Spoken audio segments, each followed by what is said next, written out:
안녕하세요. 미소를 연구하는 치과의사 정유미 원장입니다.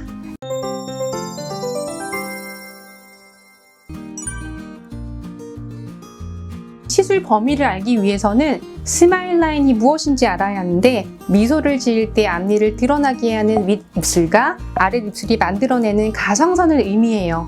여러분들이 미소를 지을 때 아랫입술은 윗니의 절단 부분, 즉 끝을 연결하는 선과 대체적으로 일치하거나 평행해요. 그래서 윗니 모양이 매우 중요할 수밖에 없어요. 제가 보통은 스마일 라인에서 보이는 치아는 모두 해당이 된다라고 얘기를 하는데, 전체적으로 스마일 라인을 개선하고 싶다면 보통은 송곳니에서 송곳니, 그리고 또는 작은 어금니까지 하기도 하고, 깨진 앞니만 선택적으로 하기도 해요. 하지만 제가 앞니가 스마일 라인을 결정하고 송곳니의 모습에 따라 인상이 바뀐다고 설명을 한 것처럼, 가능한 스마일 라인에 포함된 치아는 모두 함께 시술하는 것이 좋아요. 혹시라도 선택적으로 원하는 치아만 할 경우에는 아무래도 모양을 잡을 때 주변 치아의 모양을 한꺼번에 봐야 하기 때문에 디자인의 제약이 따를 수가 있답니다. 대문니라고 불리는 앞니는 보통 둥글게, 일자형으로 살짝 둥글게, 또는 전체적으로 각지게, 앞은 각지고 뒤는 둥글게, 이렇게 여러 가지로 나눌 수가 있어요. 그리고 보통 작은 앞니라고 불리는 대문니 옆에 있는 측절지 역시 비슷하게 생겼어요. 송곳니는 둥근형, 일자형, 뾰족한 형, 개성을 살리는 형으로 나뉘고요. 작은 어금니도 송곳니와 매우 비슷해요. 자연 치아 성형에서 가장 중요한 점을 알고 계셔야 하는데, 앞니는 치아 교과서에서도 나오는 내용처럼 본인의 얼굴형과 굉장히 비슷하게 생겼어요.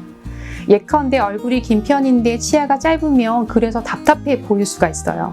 이런 경우에는 조금 치아를 길어 보이게 만들어주고요. 반대인 경우라고 하면 치아 모양을 짧게 하는 것이 좋아요. 네, 앞니는 얼굴형이랑 정말 비슷해요. 그래서 만약 얼굴을 성형수술을 했어요. 그래서 넓은 얼굴을 좁게 만들거나 눈이 좀 변화가 시켰어요. 그래서 얼굴이 달라 보이게 되면 그 다음엔 웃을 때 보이는 앞니가 거슬리게 되는 거거든요. 그래서 보통은 성형수술 다음에 라미네이트나 치아 교정을 많이 하게 되는데, 치아 교정은 치아 모양이 해결이 안 되고 라미네이트로는 치아를 또 다듬는 수술이 있기 때문에, 그런 경우에 1차적으로 자연 치아 성형을 한번 해보시면 좋을 것 같아요. 제가 방송 케이스에서는 일단 라미네이트를 하지 않아도 되는 경우에는 자연 치아 성형과 치아 미백만으로 정말 많은 개선을 했었어요. 치아 모양을 결정할 때 주변 치아의 모습과 어디까지 하는지에 따라 다르거든요. 그리고 얼굴형과의 조화도 굉장히 중요한 부분입니다. 자연 치아 성형의 6대 원칙이 있어요. 여러분들한테만 제가 좀 비밀 공개를 할게요. 절대 공주 스황이라고 하는 법칙이 있어요. 우선은 이 절이라고 하는 거는 절단면이라는 거예요. 제가 아까 말씀드렸듯이 라미네이트는 앞면이 아니라 절단면, 씻는 끝면만 해야 된다고 했잖아요. 이 범위를 벗어나게 되면 절대 안 돼요. 그리고 대칭성인데, 모든 얼굴에서는 좌우의 대칭이 굉장히 중요해요. 그렇기 때문에 여러분들이 하실 때 앞니 하나만 하는 경우보다는 2개를 해야 되는 경우가 많고, 양쪽 송곳니를 하게 된다라고 하면 같이 대칭형을 맞춰야 돼요. 그래서 한쪽의 기준을 잡고 같이 하지 않으면 이 부분이 뭔가 대칭이 깨지면서 정말 예쁜 치아인데도 뭔가 어색해 보이는 이런 부분이 생길 수가 있어요. 자, 그 다음에 공간이라는 건데요. 이 치아 사이에 보면 이 공극이라고 해서 임브레이저라고 하는 부분이 자연스럽게 연결이 되지 않으면 굉장히 치아가 답답해 보일 수가 있고, 이 공간이 너무 넓으면 치아가 벌어진 것처럼 보여요. 그렇기 때문에 적당한 이 공극을 살려주셔야 돼요.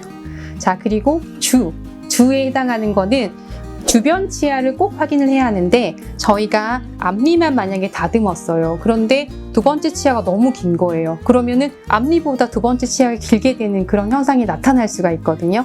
그래서 이런 경우에 주변 치아를 확인하고, 그리고 스마일 라인에 보이는 모든 치아를 고려를 해야 돼요. 그리고 이 황이라는 거는 개별적인 치아에 대한 비율인데요. 이게 우리가 보통 황금 비율이라는 거 많이 들어보셨을 거예요. 치아도 개별적으로 황금 비율이 있는데, 가로 대 세로 또는 세로 대 가로의 폭이 1대 0.8이라고 하는 이 비율을 너무 벗어나면 안 되세요. 무조건 짧게만 하게 되면 짧아지고 나서 치아가 짧아 보이는 이상한 그런 결과가 나올 수 있기 때문에 이 범위를 벗어나지 않는 선에서 욕심을 부리지 않도록 하는 것입니다.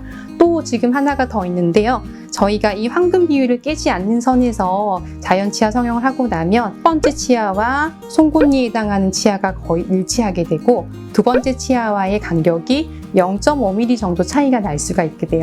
이렇게 했을 때 가장 아름다운 자연 치아 성형 결과를 볼 수가 있는데요.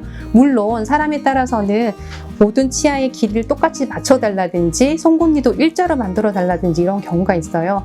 당연히 여러분의 기호도에 따라서 만들긴 하지만 저희가 원칙적인 부분에서 크게 벗어나지 않는 범위에서 디자인을 할 수 있다는 거 알고 내원해 주시면 좋을 것 같아요. 이렇게 간단한 술식만으로도 여러분의 미소의 품격을 마구마구 올려드릴게요.